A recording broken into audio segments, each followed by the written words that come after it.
Nasakote po ng mga tauhan ng isang convenience store sa Barangay Poblasyon Alaminos City ang isang dalagang naaktuhang nagnanakaw ng mga skincare products habang nagpapanggap na customer. Ayon po sa investigasyon ng pulisya, minamanmanan na ang suspect matapos itong mahuling naglalagay ng iba't ibang produkto sa sariling bag nang hindi dumadaan sa counter.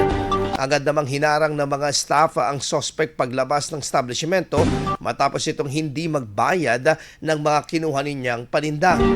Na-recover mula sa bag ng suspect ang mga skincare products na nagkakahalaga ng nasa 1,506 pesos, kabilang iba't ibang cleanser, lotion at skin serum, pati na rin ang ilang sachet ng kape. Isinuko ang suspect sa kustodiya ng Alaminos City Police Station para sa kaukulang disposisyon. IFM News. IFM News. IFM.